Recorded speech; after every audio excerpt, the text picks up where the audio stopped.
Hello, and welcome back to our podcast, What Now? On the Threshold of Life, Death, and Grief. And as usual, I'm here with my friends and colleagues. David Kennedy. And Red Keating. And I'm Julie Brown. And here we are back in the studio to today speak about a topic that we have all known. It's one that not only will we address in today's episode, but it will be a thread and a theme through many, many episodes. And that is guilt. Guilt in our world of doing, with palliative and bereavement is really a constant companion in grief work. Would you agree, David? So much so. I think often, there comes with a death, there comes all of the unfinished stuff, or sometimes the things about relationships that never got addressed. And people not always, but people often use that guilt word to describe what it is they're feeling, whether or not it's genuine guilt. But that word for them seems to encapsulate what they're feeling.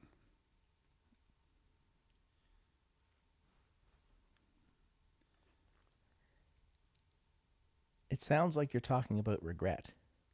And I think that I know that you do a lot of thinking about guilt versus regret, or guilt balanced with regret. And so often, I think what we do here when someone is saying they're feeling guilty, or they're expressing sort of feelings of guilt, is quite often, I wish I had, or if I had only, I should have's.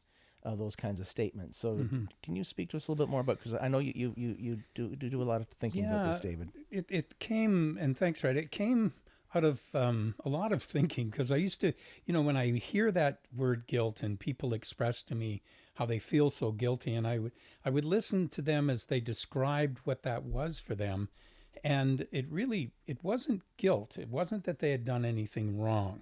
So I like to make the distinction between guilt and regret.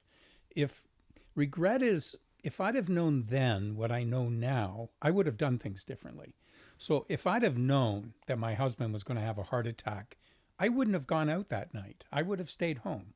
If I'd have known that my partner was going to really have a difficulty with their illness, so much so that it created a crisis, I would have gotten to them hospital as quickly as possible. So I try to bring them back to, okay, if you'd have known then what you know now, how would you have responded? And if they tell me I would have done anything to save that person, I would have done anything to help them, then I say to them, well, that's an act of love, and guilt is anything but love motivated. Love tells me that you would have done anything to save them. So let's talk about the fact that had you known, you would have done that, because you would have done anything to save them. That's not guilt. Let's call that regret. Regret is, I don't know. I don't know the future, and I don't know what's going to happen. And I try to encourage people, we all have regrets. You can't be a parent or a partner and live life without experiencing the fact that, wow, if I'd have known now what I know then, if I'd have known then what I know now, I would have done a lot of things differently. But that's not how life works. We have to live with what we have. Now, I have dealt with people with guilt. Guilt is different. Guilt is, I knew, but I didn't care. I knew you were probably, really at high risk for a heart attack, but you know what? I wanted to go out with my friends that night, so I didn't really care. And there are people who have guilt. There are people who make choices that are based not on genuine love or care or concern. And we have to deal with that eventually too. But I really have come to try to encourage people that word guilt is a very pejorative and very punishment orientated. And we carry that punishment when that's not really fair. We have a regret. I can't take regrets away. We live with those. I wish you'd have known too. I wish we could have known. I wish we could have helped them. Those are all pieces that help us recognize that everything we did was motivated by love, not directly trying to hurt that person. I don't know if that makes sense. Well, It does. You know, one of the ways I often address that very thing with a client, David, is I'll say, so guilt implies that we did something wrong. What did you do wrong? Right. On that night when you made that decision, to use your example, when you went out the night your husband had a heart attack, what did you make that decision on? Well, we had talked about it, and you know, this was a standing dinner invitation with my friends, and so I went. Right. So what did you do wrong? So what happened feels very wrong. What happened feels a whole bunch of things. But what did you do wrong? Because guilt implies there was something I did through my words or my actions, my decisions that were wrong. And knowing now what we know, what you're saying is it feels wrong now that I went out. But you had no idea he was going to have a heart attack, right? And so that is one of the ways is I will often just look people right in the eye and I'll say, so guilt implies you did something wrong. What did you do wrong? What did you do wrong in that moment with what you knew? Right? Right. I think that's important because that sort of jumps off of your idea, David, that some people do have guilt, right? And the dynamic that sort of is running through your examples is that sense of hindsight and how we can beat ourselves up with hindsight. If I had known now what I know now, I would have acted differently. And that, as a result, makes me feel guilty. And Julie, your point is very clear, because you have to really figure out whether it is regret or it is guilt, right? Because they'll have two different sort of responses. A similar response in that they both need airtime. They both need to be understood. If I am a person who is feeling true guilt, I need that acknowledged. I need someone to hear that. I need someone to help me find some way to come to a place of reconciliation, because the next piece will always be, and the person who can alleviate me or relieve me of this guilt is dead. They're no longer here, and now I'm going to carry this forever. Because guilt also implies a sense of forgiveness. And if the person for whom we are seeking forgiveness is no longer there to give it, then we are stuck, right? And so we have to figure out which road that person is on, because regret is beating myself up with hindsight. And Julie, that's a great question, right? What did you do wrong? Or was that just a normal everyday experience that then ended with you feeling like, oh my gosh, this is, you didn't do anything wrong, but that's a whole bag of cats worth of wrong when I come home and that's the situation. But I think that the concept of trying to figure out which is true and which one it is, then helps guide how we respond to that. Because I think true guilt also needs to be acknowledged, also needs to have its time to be spoken. And I think that's well said. And I think there's times when it needs to be said that it doesn't look like guilt from where I am, but it's genuine guilt from where they are. Right. So I think of one of the examples that and I've had this happen many times, but the one that comes to mind is that an 18-year-old son had this horrible fight with his father, just this massive fight, and stormed out of the house and went to stay in his friend's basement overnight. And his dad had a heart attack that night and died. And that son was consumed with guilt. And so, Julie, if I were to say to him, what did you do wrong? He would have said to me, I had an argument with my dad, and I'm not supposed to do that. And I probably caused him to have the heart attack because I got him so worked up.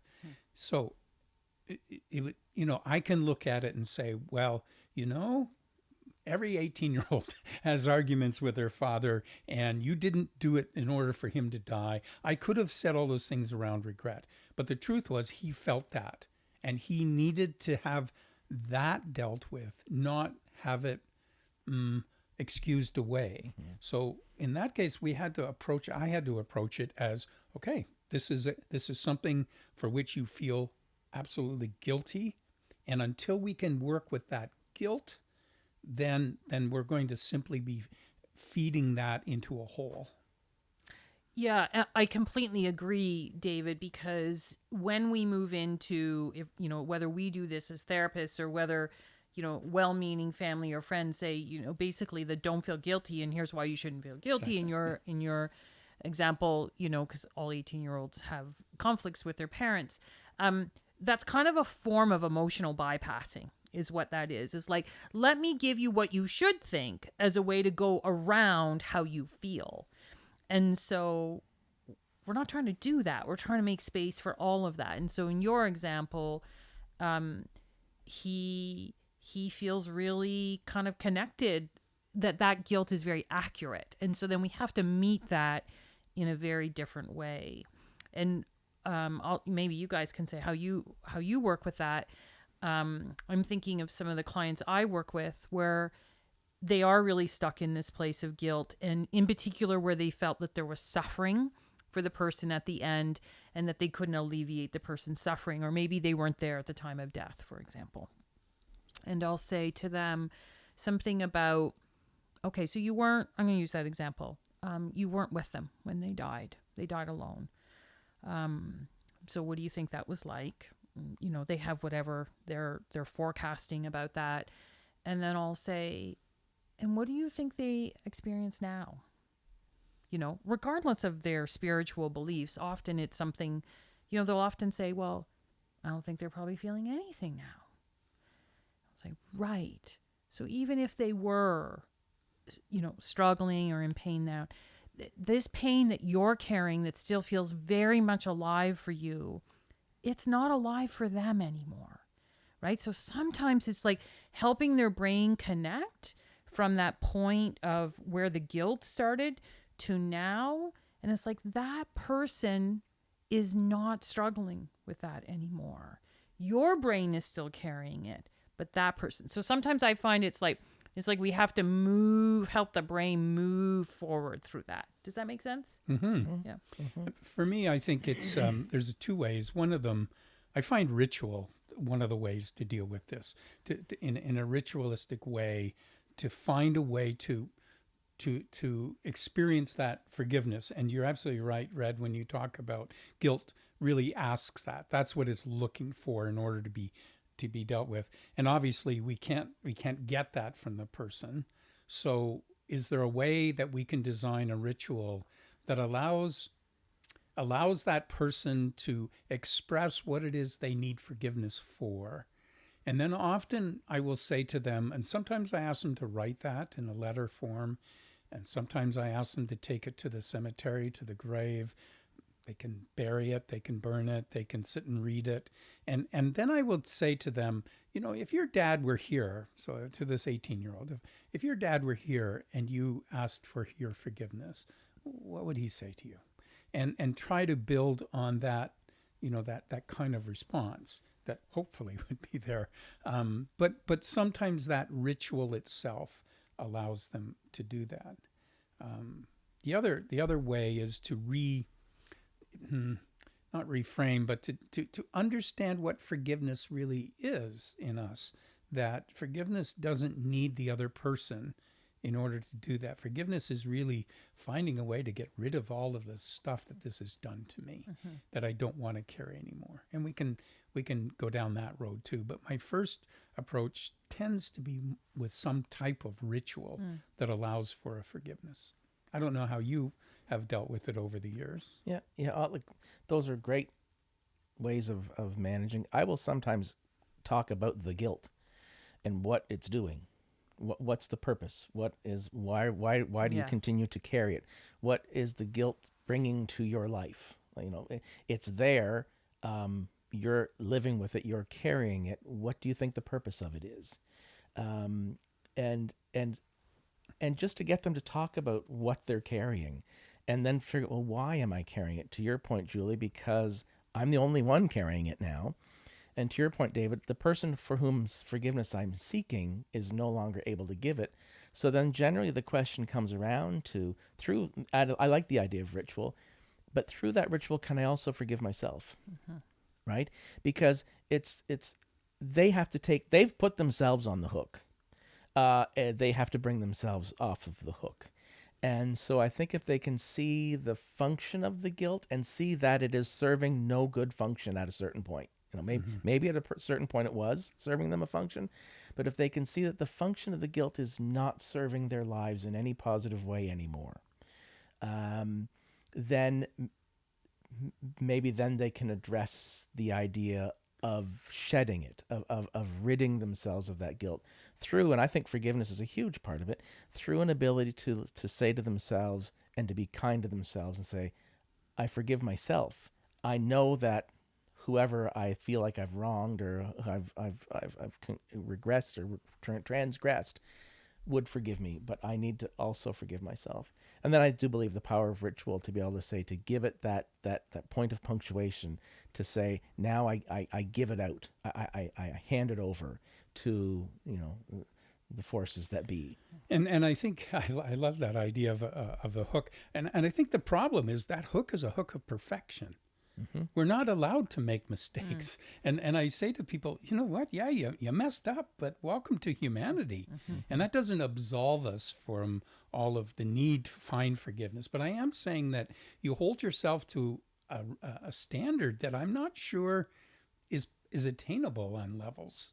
The idea that you never argue, that you never have that peace, or so I think that hook itself is a troublesome thing. I also don't think it needs to be a very big thing either. I think we can go looking for it. I think we go searching for places where maybe we can feel guilty.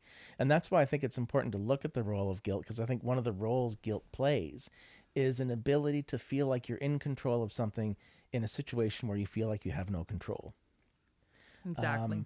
And so someone needs to be blamed for this. This is something bad happened, something wrong happened. And when that happens, we have to find someone to blame. And when there's no one to blame except the inevitability of all of our deaths, that terror of our mortality, holding on to guilt can give us a sense that rights the world again, because someone's got to pay for this. And it gives us a sense of control and shields us somehow, or buffers us from feeling the depth of our grief, the sadness, the loss, because we can focus on the guilt rather than the loss. That's right. I often think of it in exactly the same way, Red, where I feel like, I'm going to use that word again, it's a way to sometimes bypass our grief, bypass the pain, the sorrow, the distress. And part of that distress is, yes, our grief, but is also that if I really move into my grief, then I am also moving into recognizing that this world is unpredictable. This world is not in my control. And to go back to what you were saying, David, about, our ideas for perfectionism is so grounded in, a need for control, right? And so if I default into guilt or blame or shame, then in some way that is a way for me to help create some order.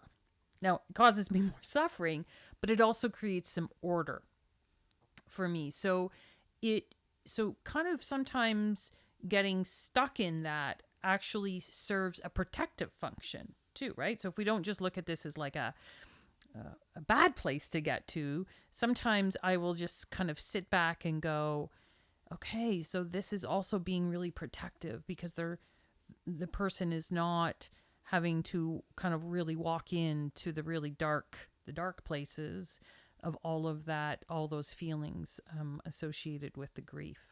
It's absolutely true. And I think, one of the things you said there is that, we need somebody or something to blame. It's just this kind of peace around death, that who's at fault. Mm-hmm. And you watch, especially in where a death has happened that we perceive to be preventable, then that's where, things like guilt, whether it's guilt for us or guilt of other people, but there's this real need to find somebody who we blame for that. And I really, I agree, Red, that if we don't have that elsewhere, then that comes on to ourselves. I'm gonna throw this out. I am I am not, and I'm not sure whether we should get this specific on podcasts, but I am not from a Catholic faith tradition at all. However, one of the things that I have learned in my life is I use the phrase, I think everybody at some point needs a priest. Somewhere this confession, there's some part of that has a healing piece around our guilt. So, and I'm not making this comment in any religious context, but I bring it to the point where often therapists, because of confidentiality, because if we can build that trust relationship, that often, the confession of this is what I feel I'm guilty of, this is what I think I did wrong, can simply be absorbed, and that can be enough for people to say, okay, I've said it out loud. I've given somebody else this heavy sack to carry, and I don't need to keep that. I'm with you in that, David. There's something I often have to do in these moments in the therapeutic hour where the guilt theme starts to emerge, and I'll often have to say in my head, "Now slow down, Julie," because I want to often go right at that, right? I want to really kind of get in there.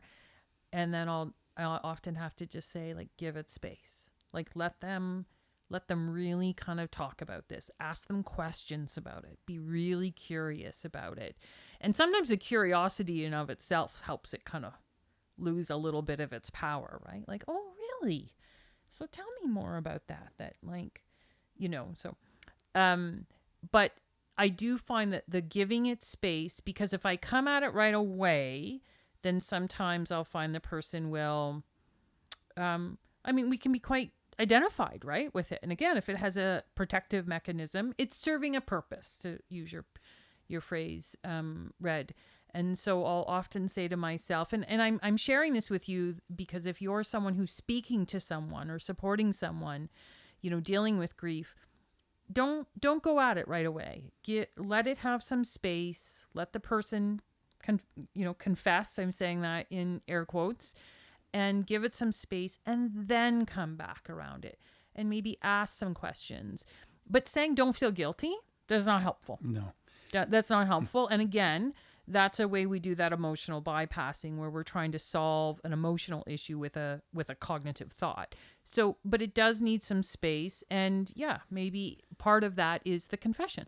And isn't it true? I mean, we all three of us have had this experience in our therapeutic experiences. We've done just that, Julie and Red, and we haven't really said much. And then we meet this person later, or they come back for their second one, and they say, "Oh, David, that was so helpful that last time. You were so helpful." And I'm sitting there scratching my head thinking, I don't remember what I said that would cause you to think that. And I don't think it was anything I said. It was exactly what you just described, Julie, about giving that space. And guilt, I think, most people who are guilty try to suppress and hide and keep that secret. So when we can give space for guilt, feelings of guilt, whether it's true or not, when we can allow a safe space for that to find expression. And maybe that's what I meant about confession. Maybe it was about providing that space where safety, where they can then express those things of guilt, so they're not something that they have to keep secret. Maybe that's the value. Well, I'm not going to touch it. But there is that sense of the process is one of confession, right? Where, I mean, if you're going to confession, and again, here it is that sense of you are part of that is reflection prior, right? To think about what it is, to figure out if you're going to confession, you're going because you think you're guilty of something, right? If you're guilty of something, you need to know what that is. But it's the ritual part that I think that's why the ritual is so important, because it's the, if you go back to, you said the religious thing, it's an active process. I mean, it looks not very active, but it is. You have to get there. You have to think. And then you have to confess. if you have something to confess. And that's an action. And then there's the action. If there's the act of contrition, if you are truly sorry, then you are contrite, you will do something. And you're giving that up to a higher power. That's kind of the idea. But in this regard, the higher you can do that to whatever higher power you think you want to do it for. And so and it has to, that's why I said it has to come from you as a person. It starts there. Right? It starts that I have to be able to believe that if I do this, I too will forgive myself. Right? Otherwise, I've done the act, but I'm still feeling it because I truly wasn't able to hand it over, set it down, and then walk freely away from it, knowing that is now in my past. That is not defining me. That is not I'm not identified with that anymore. And I think too that, and Julie used a word, and I think it often is a companion to grief, and that is shame. And when we live in that shame piece, it is really about how we feel about ourselves, how we see ourselves. That's right. How we experience ourselves in the world. And when we don't allow that guilt to find space to be expressed, when we don't take those steps that you talked about, Red, and we allow it to just kind of morph into this shameful piece. I'm such a bad person, and because I'm guilty of this, it destroys our life. And so many people live in that shame as a result of how they feel guilty about something around grief or dying or death and relationally. And it's a tough way to live. It's hard to watch somebody in that. It is. I'm thinking of several clients I've worked with recently where I'll often as they're talking and they're telling the story, something I often say to myself is look for the sticky belief, right? Like just listen for it. And it's typically something of, I should have known, I should have done something different. I should have, done it better, or I shouldn't have done it at all. It's something like that, right?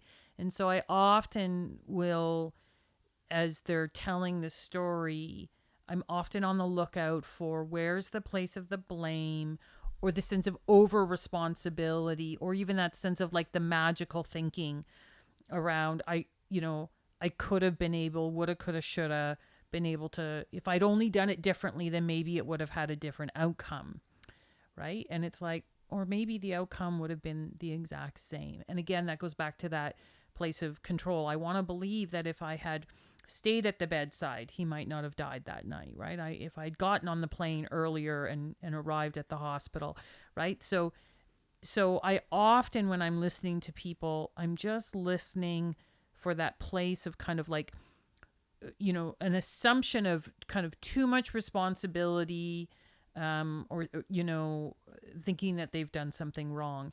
And the shame piece, David, is often a very young part and a part of us that often harkens back to, childhood, when I start to hear that, something's so wrong with me and that this caused. And of course that often requires a lot more work. What you just spoke about there, Julie, reminded me of something. And I always say, with hindsight, we're able to write the conclusion we think we would have wanted, in the sense that I didn't, I'm writing my story up to that point, and then this sort of tragic thing happens, and then the if I's, the shoulds, who says you should have done this? And I would say, with all of your shoulds, if you had changed, now you're writing a completely different ending. And you're the author of that ending. So, of course, you're going to write a story that has a better outcome, right? And that outcome, that thinking, that magical thinking that if you were there, you could have changed the situation. And now this fantastical thinking that you would have written a story that ends in the way that you wanted it to, only keeps you tied to that grief. Because now you're saying, I can see a different ending, and I've written it. And boy, if only I had done this, then this would be the ending. I've got a heck of a lot more to feel guilty for, because I didn't do what I did back then because the ending I've written versus maybe the ending being, the stroke didn't end a life, but it certainly ended all functioning for that person, and I don't know if that's better or not, but it might not have been the outcome of, oh, they recovered 100% and we're all happy and fine now. The outcome could have been a different type of emotional circumstance to have to deal with, manage, and cope through, right? But we write that we fantastically write the happy ending when we've got ourselves on that hook of guilt, and all those should-haves, would-haves, could-haves, we start to write new happy endings, and those sticky, what'd you call them? Sticky beliefs, right? I did something wrong. Yeah. And I'm I should magical. have done something different. The magicalness is that if I had done that, the outcome would be the outcome, not the outcome that happened, but the outcome that I desire. And I want to just say that when we get stuck in these beliefs and in the guilt, and we don't want to let it go, it also gets in the way of honoring and our continuing bond with the person, right? Because of course your relationship with them was so much more than, the fact that I went out that night, my husband had a heart attack, right? There's this real fullness of their life to remember and to honor them. And when we kind of get really weighted down in the guilt, then we end up stuck in this very, very small part of their life. And I'm making it sound more simple, of course, than it is as an emotional process. But when we can find our way through that, then we can open back up to really honoring the fullness. I like that because it's so true. Grief is about the relationship. And when we bring guilt in, it just blocks the ability to see any of the good. One of the things I've discovered is that, and you kind of alluded to it earlier, Julie, is that people who struggle the most with grief with guilt around grief, often that's a way of life for them. That often they've been parented. I chuckle. I tell people I'm writing my parenting book on how to raise kids through grief or through guilt and fear. But often that is the parenting model that kids have grown up with. And so guilt is the default way of dealing with anything that happens.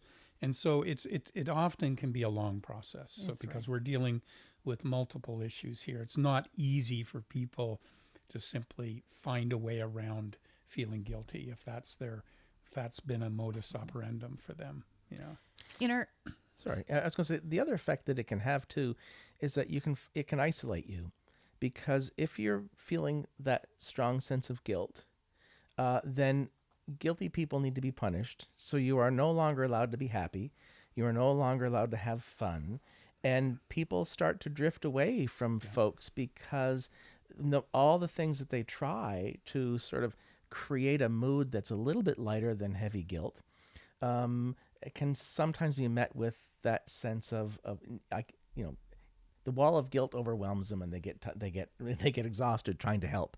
And so the guilty person finds when they need the support the most can often find themselves isolated because that guilt just eats the joy that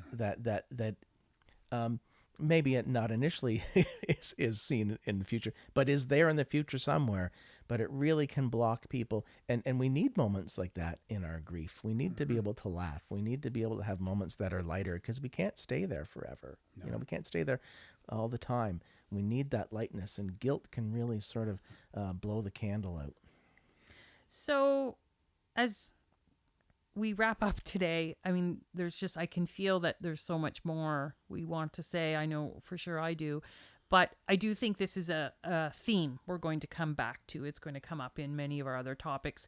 Also, I just really want to recognize that there are some types of deaths, we haven't gotten specific today, where this is a bigger role than others. And we will make sure that we give that. It's I'm thinking more about a death by suicide or accident. Yeah. Where somebody is Yeah. So, I mean, I want to honor that and say, I know we're speaking in general terms. We'll come back to that today. But for now, as we bring this episode to a close, any final thoughts? I just want to reemphasize. I love the way you put it around asking the question, what did you do wrong? So I think for those who are struggling in feelings of guilt today, I think it's a very good place to begin, and just ask that honestly. Yeah, I like the idea that the guilt shouldn't define us, and that, you know, if we're should we be judging ourselves on our worst moment, you know, or should we be judging ourselves on our best moment? The answer, I think, is clear, but I think we have a penchant to always go to our worst moments and have that define us. But guilt should not be the thing that defines your life. I forget how you said it, Julie, earlier, but it was very poetic, I think, in terms of it's not, I am not guilt. It's a feeling that I have, but it isn't, I am not guilt. Right. And I think my final thought would be that if you are someone supporting someone who's struggling with guilt, resist the urge to rush in and tell them not to feel guilty. And maybe say something like, tell me more about that. Tell me more, you know? Like we said, like guilt implies you did something wrong. Tell me more about that. Tell me more about what you're thinking and how you're feeling. That's the invitation. Thanks, guys. Thank you. Thanks.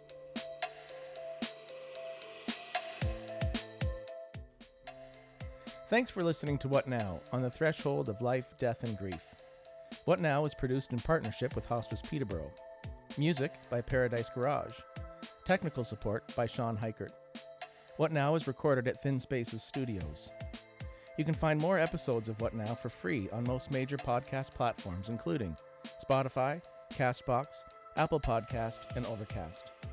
If you want to support us, please follow and leave a 5-star review wherever you get your podcasts, and tell your friends. It does make a difference.